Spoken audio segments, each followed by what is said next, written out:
गिरिराज गोवर्धन संबंधी तीर्थों का वर्णन। बहुलाश ने पूछा, महायोगिन, आप साक्षात दिव्य दृष्टि से संपन्न हैं, अतः यह बताइए कि महात्मा गिरिराज के आसपास अथवा उनके ऊपर कितने मुख्य तीर्थ हैं? श्री नारद बोले, राजन, समूचा गोवर्धन पर्वत ही सब तीर्थों से श्रेष्ठ माना जाता है। वृंदावन साक्षात गोलोक है और गिरिराज को उसका मुकुट बताकर सम्मानित किया गया है। वह पर्वत गोपों, गोपियों तथा गौओं का रक्षक एवं महान कृष्ण प्रिय है, जो साक्षात पूर्ण ब्रह्म का छत्र बन गया। उससे श्रेष्ठ तीर्थ दूसरा कौन है? भुवनेश्वर एवं साक्षात परिपूर्णतम भगवान श्री कृष्ण ने, जो असंख्य ब्रह्मांडों के अधिपति, गोलोक के स्वामी तथा परात्पर पुरुष है, अपनी समस्त जनों के साथ इंद्रयाग को धता बताकर जिसका पूजन आरंभ किया, उस गिरिराज से अधिक सौभाग्यशाली कौन होगा?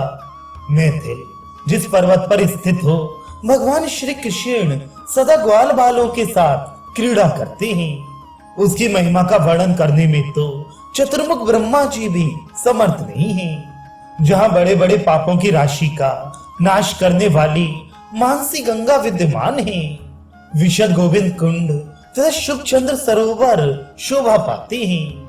जहां राधा कुंड, कृष्ण कुंड, ललिता कुंड, गोपाल कुंड तथा कुसुम सरोवर सुशोभित है, उस गोवर्धन की महिमा का कौन वर्णन कर सकता है?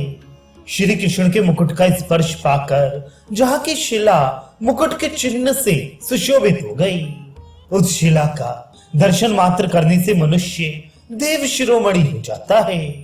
जिस शिला पर श्री कृष्ण ने चित्र अंकित किए हैं, वह चित्रित और पवित्र चित्रशिला नाम की शिला आज भी गिरिराज के शिखर पर दृष्टिगोचर होती है।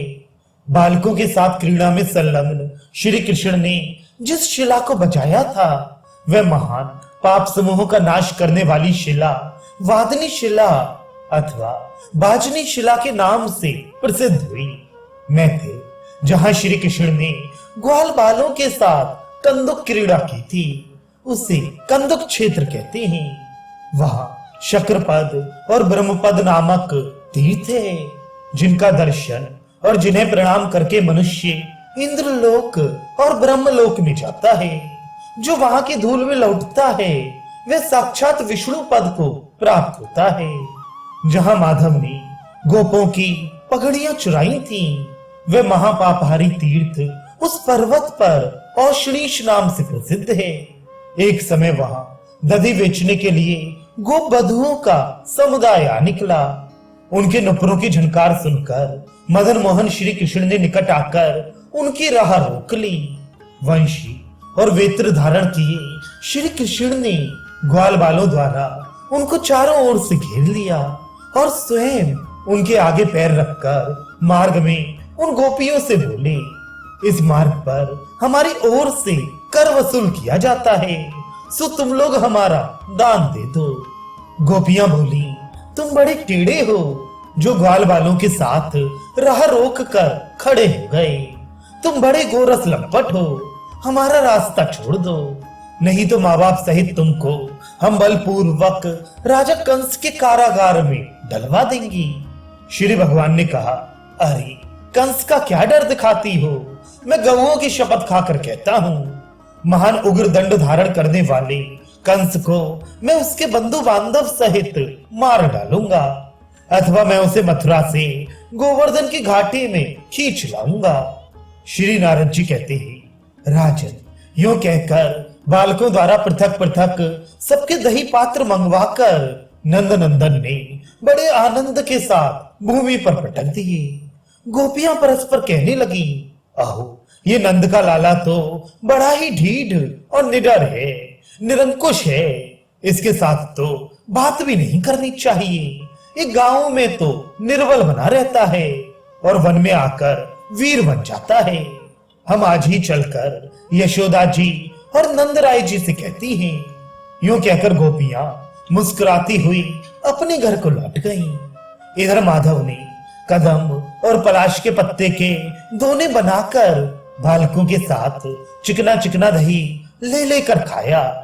तब से वहां के वृक्षों के पत्ते दोने के आकार के होने लगे।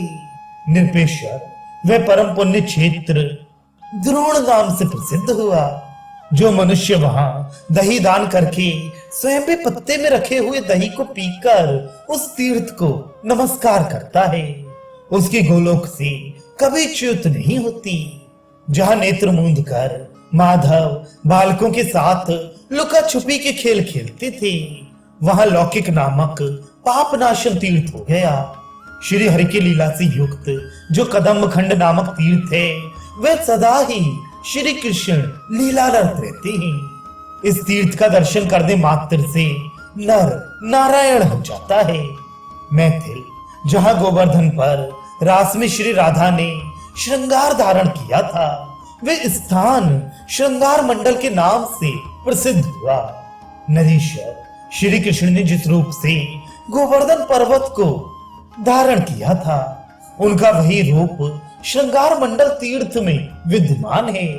जब कलयुग के 4800 वर्ष बीत जाएंगे, तब श्रृंगार मंडल क्षेत्र में गिरिराज की गुफा के मध्य भाग से सबके देखते देखते श्री हरि का स्वतः सिद्ध रूप प्रकट होगा।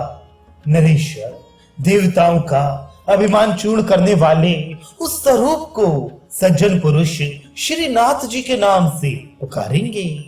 राजन, गोवर्धन पर्वत पर श्रीनाथ जी सदा ही लीला करते हैं। मैथिलेंद्र, कलयुग में जो लोग अपने नेत्रों से श्रीनाथ जी के रूप का दर्शन करेंगे, वे कृतार्थ हो जाएंगे। भगवान भारत के चारों कोनों में क्रमशः जगन्नाथ, श्री रंगनाथ, श्री द्वारकानाथ और श्री बद्रीनाथ के नाम से प्रसिद्ध हैं। नरेश्वर, भारत के मध्य भाग में भी वे गोवर्धन नाथ के नाम से विद्यमान हैं। इस प्रकार पवित्र भारतवर्ष में ये पांचों नाथ देवताओं के भी स्वामी हैं। वे पांचों नाथ सधर्म रूपी मंडप के 5 खंबे हैं और सदा आर्त जनों की रक्षा में तत्पर रहते हैं। उन सबका दर्शन करके नर नारायण हो जाता है।